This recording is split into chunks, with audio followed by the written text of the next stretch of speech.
Well, I think just overall, first impressions. I thought number one, I think Georgia's a really fine football team. I think they're obviously very talented, and then they got the senior leadership that they have on their football team really showed tonight. I think so many seniors that play on both sides of the football. They've played a lot of football in the SEC, and I think that really showed against us tonight. I thought, we made too many mistakes. As I just was looking back, we had 11 penalties over 100 yards, and you can't do that against an average football team and expect to turn out very well. I think, especially against a caliber of a team like Georgia. And I think they got a really good football team. I thought early on, defensively was playing really good, but offensively we just didn't get a lot going.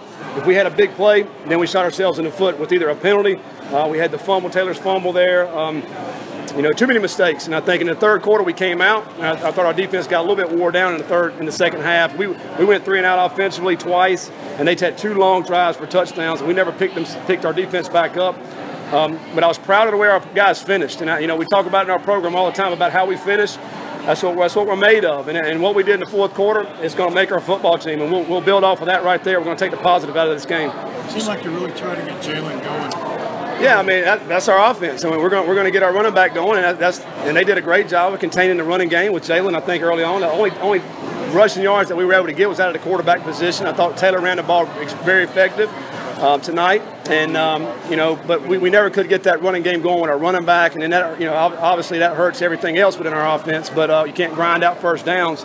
But I thought that was probably the biggest difference offensively.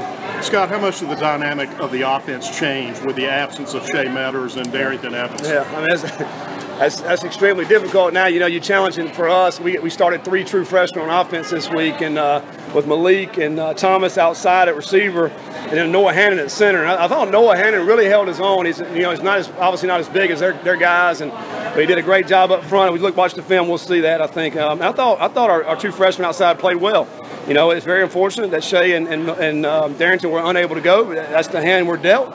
Next man up philosophy, and that's what we're going to go with. And I don't want to ever use that as an excuse. I thought our guys played pretty well, but hopefully we'll get those guys back next week. You had a key play, the long touchdown pass they threw. Fromm kind of threw that up for grabs. Man. Honestly, you had guys down there, and nobody really made a play or an adjustment on the ball. What was your thought on what you'd like to see there? Yeah, we were in cover 3, so you got a deep free safety in a deep corner, and the ball kind of sailed and it was up in the air. I'm thinking it's interception, and our guys just kind of overran it a little bit. And that kid is very tall, number 6 maybe, went up. High point of the football came. It's kind of one of those underthrows that he went up and made a great play on the ball. We got to be able to knock that down or at least get an interception right there.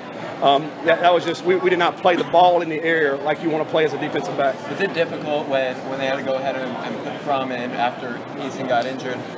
Not scout? I don't know how much. Well, we're still going to do what we do. I just thought Fromm executed a lot better when he got in the football game. He's a fine football player, and everything that we heard from the spring was that Fromm possibly outplayed the starter, and and really tonight I thought he did as well. When the starter was in, he had a couple errant throws, and then we flushed him out. We're playing great on defense, and then Fromm comes in and he completes 2 in a row, I think, right off the bat. They get down the field, so I thought he played exceptionally well for a freshman getting in the game like that. You mentioned the mistakes. I thought the most critical one was a 5-yard offside, so they get the first down. Yeah, no doubt. The ball.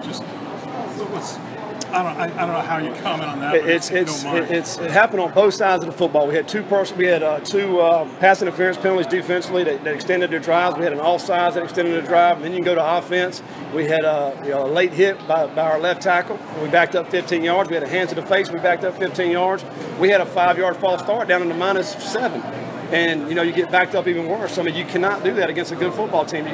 You get off the sticks a little bit, and then you're done. And we punted a lot. I don't know how many times we punted tonight. It was a lot of punts, and you just can't do that against football teams. Those are the things we'll correct, and we'll get better as we head next week. You mentioned the freshman. I thought Hennigan had a pretty nice night. Hennigan played very well tonight. He plays hard. I thought he blocked well on some of the long runs that we got on the perimeter, and he caught the ball well. Hennigan's had a fine camp. He's a really, really good football player.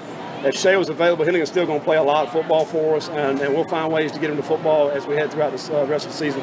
On media day, you talked a little bit about throwing longer to free up the box. And was the absence of Metters and that's part of it. Virgil really was dinged up headed into this week as well. That's 3 guys, that really didn't practice a whole lot. So that limits a little bit what you do in the passing game. I thought, on a positive note, our offensive line protected exceptionally well tonight against a really good defensive front in Georgia. Really wasn't much, the times that Taylor scrambled is because of the coverage. It's great coverage. And, so we were able to scramble. But I thought we protected well. Didn't give up a sack, didn't turn the football over. So there's some positives we can take from this game. And the way we finished out, I think, are three different things. What is that key message that you left with the team when you went in the locker room just now? Well, that's just what I just told them. And I've been in that for a long time. And the way we finished the fourth quarter is Appalachian State football. I mean, we're never going to quit. We're going to still make it a game. We're going to keep fighting. And to put 10 points on the board in the fourth quarter for us, that'll springboard us into next week. And we got to stick with the positives with that. No pointing fingers. I said, if you want to point a finger, point them to me. But our team's not like that. Our team's going to rally together. We'll come back and have a great practice tomorrow. And really, every time you lose like this, you just can't wait to get back on the field. So that's the great thing about football, man. We got another game next week. And so we'll come back strong next week for our home opener. Good? Thanks, guys.